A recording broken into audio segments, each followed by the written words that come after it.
Mas, ô Vanderlei, pré-temporada nos Estados Unidos, Cruzeiro e São Paulo hoje, expectativa para ver o Cruzeiro em campo, esse Cruzeiro aí midiático. Verdade. A estreia do Gabigol e do lado do São Paulo, a estreia do Oscar. Como é que vai funcionar o São Paulo com o Oscar em campo, Vanderlei? Tá muita gente esperando, com muita expectativa, né? Lucas, Oscar, o Gabigol no time, a chegada do Dudu. Dudu não vai jogar? Não, a atração, que eu saiba, não vai começar o jogo, mas vamos aguardar. Eu acho que, bom, são atrações. A gente vai tentar saber como é que eles foram. Mas se estivessem jogando no Brasil, eu acho que a repercussão seria maior, claro, com relação a esse amistoso, um amistoso preparatório. Onde vai jogar é uma decisão dos clubes. Eu tenho um amigo... O discurso aqui começou com relação ao presidente do Palmeiras dizer que a cartolagem viaja para passear. Eu não posso repudiar isso, porque eu acho que é isso mesmo. Isso é verdade. Só isso. Ô, Vanderlei, eu tenho um amigo que ele é São Paulino doente. O filho, então, nem se fala, né? Que é esse cara que faz o filho.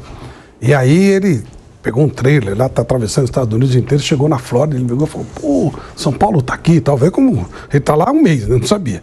O São Paulo tá e tal. Aí eu falei pra ele, ó, São Paulo vai jogar com o Cruzeiro, né, em Orlando, e depois vai jogar em Tampa com o Flamengo. Ele falou, que dia? Tal. Falei, nesse dia não dá, eu vou no parque. Ele vai nos parques. E olha que o cara é São Paulino, que não é bom. Mas, pô, você tá na Disney, você vai ver o jogo de futebol do Brasil? Pô, não dá, né? Não dá. E o cara se planeja, já adquiriu o ingresso. Ele nem sabia que o São Paulo estava lá? Então. Então, claro. O ingresso do parque já está comprado. Então, já se planejou, e, pô, nem sabia que ia ter jogo. O filho goste do São Paulo, ele vai lá para ver o Mickey, né? E o São Paulo joga hoje contra o Cruzeiro, domingo contra o Flamengo, na segunda-feira tem o Botafogo de Ribeirão Preto pelo Paulistão. E como alguns jogadores, né, vão retornar ao Brasil para a disputa do Campeonato Paulista e outros vão permanecer nos Estados Unidos, não vai dar para voltar todo mundo, né? Nem tem condições físicas para isso, passar por uma viagem dessas e ainda ter condição de jogar. O São Paulo vai ter que completar o grupo com atletas que estão nas categorias de base, atletas que estão disputando a Copa São Paulo. E aí um planejamento vai acabar afetando o outro, porque o São Paulo hoje, até pelo que eu estou acompanhando aí, o São Paulo está com um grupo legal aí na Copinha e tudo mais. E vamos ver como é que vai ser esse planejamento do São Paulo e como é que vai ser essa semana do São Paulo nos Estados Unidos, mas que existe um acordo entre São Paulo e Federação Paulista para o São Paulo não colocar totalmente o time reserva, o time B, o time C, existe sim esse acordo que já foi costurado aí entre as partes. Nós temos aqui as prováveis escalações de São Paulo e Cruzeiro. Tem um provável São Paulo para o primeiro tempo e um provável São Paulo para o segundo tempo. O São Paulo que vai começar jogando: Rafael, Igor Vinícius, Arboleda, Sabino Moreira, Luiz Gustavo, Marcos Antônio, Lucas, Luciano Ferreirinha, André Silva. É o São Paulo que deve começar jogando. No segundo tempo, Jandrei, Ferrarese, Juan, Alan Franco, Enzo Dias, Alisson, Pablo Maia, Eric, Oscar, William Gomes e Caleri. Tá aí, portanto, uma provável escalação do São Paulo. Já o Cruzeiro, que deve iniciar a partida, tem Cássio no gol, William, João Marcelo, Fabrício Bruno, Marlon, Lucas Romero, Matheus Henrique, Eduardo e Matheus Pereira, Gabigol e Dudu. Tá aí, portanto, aqui, né, duas prováveis escalações. A temporada só está começando.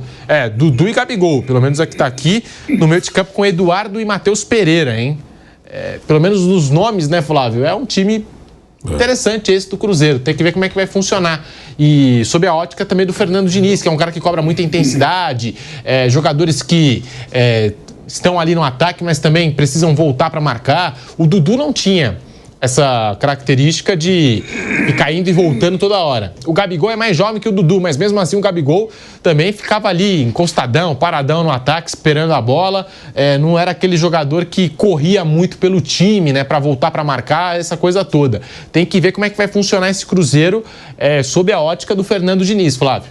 O Cruzeiro, o Diniz, ele fez alguns milagres já na carreira dele, tipo levar o São Paulo a 7 pontos de vantagem no Campeonato Brasileiro, ser semifinalista de Copa do Brasil, fez algumas coisas com um time que não existia, né? O São Paulo só teve uma contratação, uma troca, só trouxe na época do Diniz, trocou o Everton pelo Luciano, mais nada. Então ele já fez algumas coisas assim. Foi campeão da Libertadores com o Fluminense, que foi mais aleatório ainda. Um negócio bem maluco, né? Com jogadores que todo mundo dizia, pô, não vai dar. Vamos ver o que ele consegue fazer. Já falei, para mim o Cruzeiro fez contratação de ex-jogadores. Tanto o Dudu como o Gabigol, há 2 anos não jogam futebol. Quero ver como é que eles vão se comportar. Esse, para mim, por enquanto, mídia, ok. Bola, não sei se está contratando. Fabrício Bruno foi uma boa contratação. Aí sim. Os outros 2 eu não sei. Eu quero ver também. Eu tenho muita curiosidade para ver se eles vão render alguma coisa. Não é nem voltar, não ir. O Fernando Diniz, ele gosta de colocar todo mundo do lado do campo e tocar a bola, né? Com a aproximação do time num determinado espaço do campo. Ele é o antiposicional, né? É o contrário do Guardiola, que é o jogo mais aberto, mas ele não. Ele compacta o time numa determinada região do campo e vai tocando e vai fazendo progressão. Vamos ver como é que esses jogadores vão sair. Mas a verdade é que eles precisam jogar futebol, né?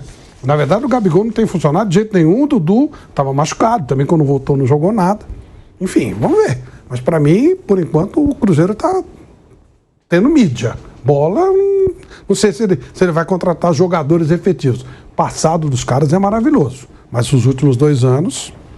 E o Fernando Diniz vai ter que colocar todo mundo para jogar, porque com o Fernando Seabra, vocês vão lembrar aqui até daquele áudio que vazou, chegaram alguns reforços que não estavam jogando, e aí o Pedro Lourenço, sai aquele áudio dele, pô, contratei os caras, tal, o técnico não tá colocando para jogar. Então o Diniz vai ter que colocar todo mundo para jogar, porque o Cruzeiro investiu bastante, além das suas capacidades financeiras, né, dos limites financeiros, como disse o Alexandre Matos, Mauro César. Então fica a expectativa pelo Cruzeiro nessa temporada. E o São Paulo com Oscar, Luciano, Lucas e Caleri. São 4 jogadores e já se especula, né, que o Zubeldia pode utilizar os 4, mas são 4 jogadores já na faixa ali dos 30 e poucos, né? A gente não sabe se vão conseguir jogar os 60, 70 jogos que o São Paulo vai ter pela frente na temporada, Mauro. Eu acho muito difícil reunir os 4. Não acho que é uma teoria. Isso é para situações de jogo, o adversário mais fraco, uma busca desesperada por um gol. Mas em condições normais, acho muito difícil. Aliás, Luciano, Caleri, Oscar e Lucas, todos têm mais de 30 anos. Isso, né? São os trintões. Então você vai ter aí um quarteto já com mais de 30 anos. Um é centroavante. O máximo que o Caleri faz o quê? É pressionar a saída de bola e tal. O Lucas, o Oscar e o Luciano. O Luciano é um atacante. Não são jogadores de muita recomposição. Não dá. Quem é que vai carregar esse piano aí? Difícil. Muito difícil. Nunca é impossível, mas é muito difícil fazer esse time funcionar dessa maneira. Eu acho que até esse questionamento é muito em função dessa loucura no Brasil, que é o seguinte: não, todo mundo, não tem que jogar todo mundo. Vão jogar alguns, uns vão ficar no banco, outro jogo joga outro, aí você machuca, é suspenso, é substituído, está numa fase pior, o outro ganha posição. É assim. Você não pode ter 11 jogadores, mas sempre que você reúne alguns jogadores de mais nome, fica esse frenesi, porque todo mundo tem que ser encaixado. Vai chegar um ponto que um dia alguém vai contratar 2 grandes goleiros e o cara vai pensar, como é que joga os 2? Não tem como jogar os 2. Se você contratar 2 goleiros bons, um vai ficar no banco. Ou um vai jogar uma competição, outro vai jogar outra. Mas não tem como jogar os 2. Ou então faz um treinão, né? O São Paulo está fazendo um treinão. Primeiro tempo um time, segundo tempo outro time. Sim, você reveza essa turma. Bem treinão, né? É um treinão. Eu acho que é muito difícil reunir esses 4. Esses 4 jogadores aí. E eu acho que assim, o São Paulo ele está formando um elenco desequilibrado. Ele tem carências em outras posições, uma certa fartura de jogadores para esse setor do campo aí, de meio campo, jogador de lado, atacante. São bons jogadores, inegavelmente, né?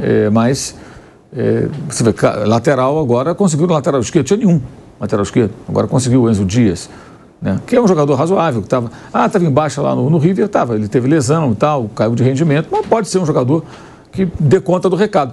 Até porque o São Paulo não vai contratar o melhor lateral do mundo, né? Quem é o melhor do mundo? Eu vou trazer. Não vai, não tem dinheiro para isso. Está muito longe disso. O São Paulo tem que trabalhar com possibilidades, né? Possibilidades. E esse jogador foi uma possibilidade. Eu acho que é bem por aí o caminho do São Paulo. Vanderlei, como que você imagina o São Paulo para essa temporada 2025, agora com a chegada do Oscar, a contratação de maior impacto do São Paulo, e que a gente sabe, o Oscar chegando bem fisicamente, um atleta até que pela sua carreira não enfrentou tantos problemas, né? Ou não frequentou tanto assim o departamento médico. O Oscar chegando inteiro é jogador que pode sim, né? Sabe jogar, jogador que pode mudar aí a qualidade desse time do São Paulo do meio pra frente, Vanderlei. Claro. Mas tem que encaixar com o restante do elenco. Tem que encaixar, mas desde o primeiro momento, desde hoje, Oscar e mais 10. É assim que funciona. E o Lucas?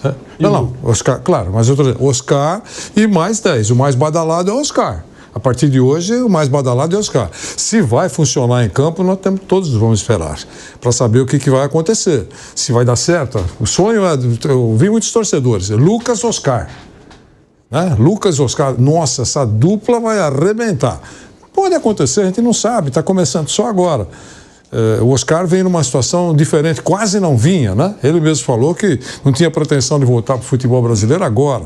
Deu certo, o São Paulo anunciou um patrocínio que vai pagar metade da conta do Oscar, que é um jogador importante, chegou a ser um dos mais importantes salários de futebol no mundo.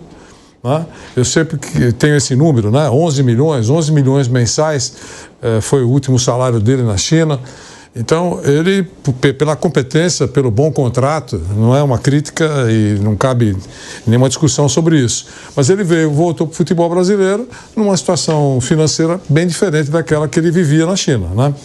Dizem cerca de 2 milhões, 1 milhão pagos pelo São Paulo e 1 milhão será pago pelo patrocinador. Então, vamos aguardar. Tomara que dê certo, eu torço. É bom, se jogar bem e melhorar o futebol, a gente vai soltar rojões aqui. É bom que os times tenham jogadores que deem uma boa qualidade para suas apresentações. Falando em contratação de impacto, contratação de peso, chegou a hora da gente falar do Memphis Depay, o contrato que foi assinado com